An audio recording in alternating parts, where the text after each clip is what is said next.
पिछले वीडियो में साथियों हमने जाना उत्तर छायावाद के प्रमुख कवियों के बारे में। उत्तर छायावाद को हमने दो भागों में बांटा था, एक राष्ट्रीय सांस्कृतिक काव्यधारा, दूसरा प्रणयमूलक काव्यधारा।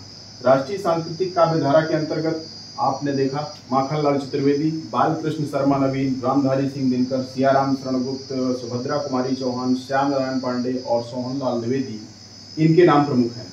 प्रणयमूलक काव्यधारा के अंतर्गत आपने देखा हरिवंश राय बच्चन, रामेश्वर शुक्ल अंचल, भगवती चरण वर्मा और नरेंद्र शर्मा, ये प्रमुख कवि शामिल किए गए थे। उसी उत्तर छायावाद के अंतर्गत आज हम पहले कवि के बारे में चर्चा करेंगे जिनका नाम है माखनलाल चतुर्वेदी। बहुत ही महत्वपूर्ण है और इनसे प्रश्न पूछे जाते हैं। तो आइए इनके बारे में हम शॉर्टकट में, बहुत डिटेल में हमने नहीं लिखा, बहुत की पॉइंट लिखे हैं जिनसे प्रश्न आपसे पूछे गए हैं, उन पर आइए एक बार हम चर्चा कर लेते हैं।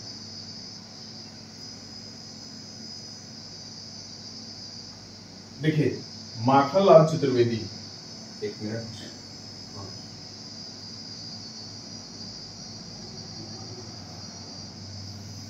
ये माखनलाल चतुर्वेदी जी। इनके जन्म की बात करते हैं तो 1889 में इनका जन्म हुआ था।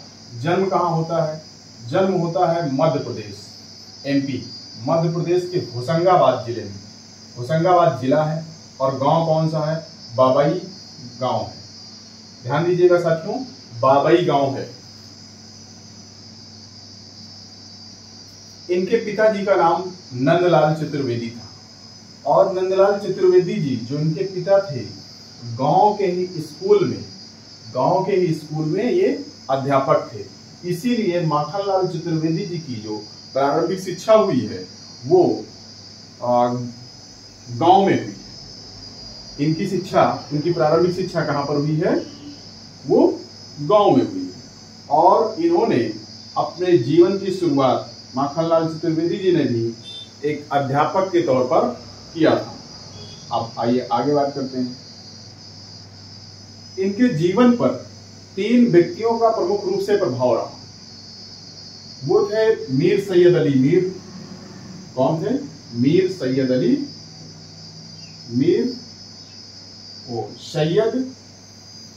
सैयद अमीर अली मीर।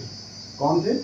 सैयद अमीर अली मीर, स्वामी रामतीर्थ और माधवराव सप्रे। इन व्यक्तियों का इनके जीवन पर विशेष प्रभाव था। क्या था? विशेष प्रभाव, यानी इनसे ये प्रभावित थे। ठीक, यहां पर हमने लिख दिया है जीवन की शुरुआत इन्होंने एक अध्यापक के रूप में की थी। इस बात को आप हाईलाइट रखिएगा। जीवन की शुरुआत इन्होंने एक अध्यापक के रूप में किया था। बात करते हैं कि इन्हें जो एक उपनाम दिया गया था वो था एक भारतीय आत्मा। इन्हें उपनाम जो प्रदान किया गया था एक भारतीय आत्मा। ये पूछा गया प्रश्न है, टीजीटी 2005 और टीजीटी 2009 में पूछा गया है, एक भारतीय आत्मा किसका उपनाम है?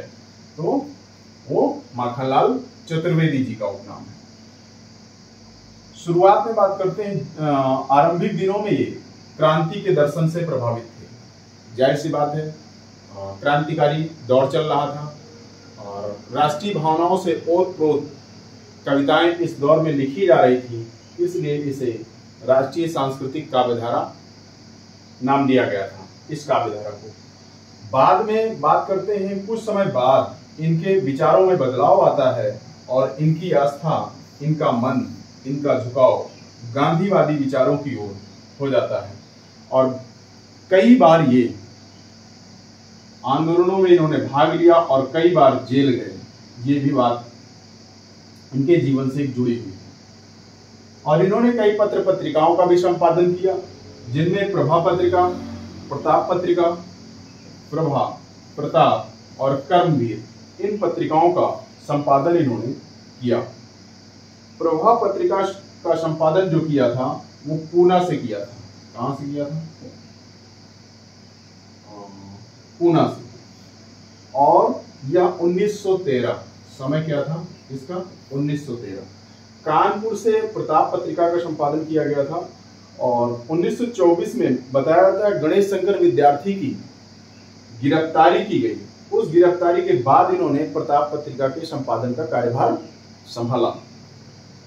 कर्मवीर पत्रिका का संपादन का कार्य भी इन्होंने किया, यह जबलपुर से किया और 1919 इसका समय था और इसका 1924, इसका 1919।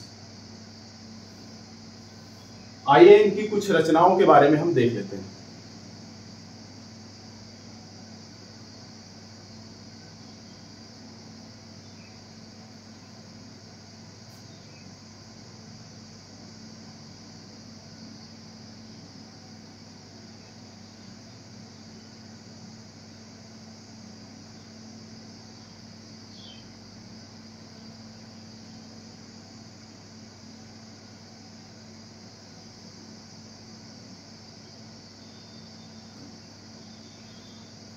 ठीक है, माखनलाल चतुर्वेदी जी की प्रमुख रचनाएं हैं। प्रमुख काव्य संग्रह, इनके प्रमुख काव्य संग्रह के अंतर्गत, इनके प्रमुख काव्य संग्रह के अंतर्गत जो इनके प्रमुख काव्य संग्रह कौन कौन से हैं, आइए इनको हम देखते हैं। हिम किरीटिनी 1943 में आया। 1943 में इन्होंने इसको लिखा। हिम तरंगिणी 1949 की रचना है इनकी और इन्हें हिम तरंगिणी पर साहित्य अकादमी पुरस्कार 1955 का साहित्य अकादमी पुरस्कार प्राप्त हुआ। और बात करते हैं हिंदी साहित्य का, हिंदी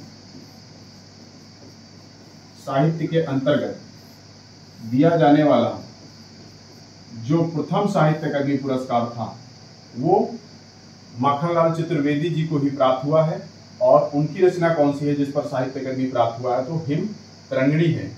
यहां से पूछा गया है प्रश्न। अगला इनका प्रमुख काव्य संग्रह है युगचारण।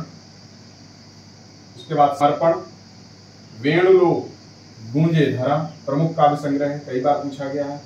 मरण ज्वार, धूम्रवलय इनका अंतिम काव्य ग्रंथ, इनकी अंतिम काव्य रचना है। और आइए बात कर लेते हैं इनकी प्रसिद्ध कविताओं के बारे में। इनकी प्रसिद्ध कविताएं कौन कौन सी हैं?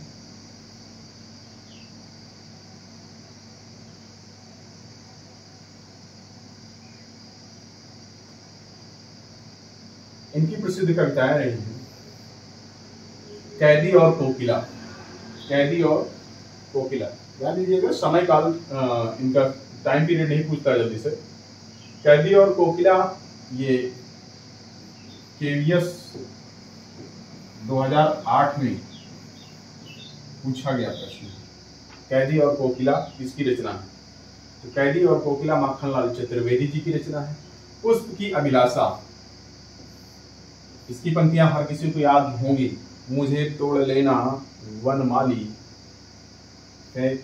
मुझे तोड़ लेना वनमाली,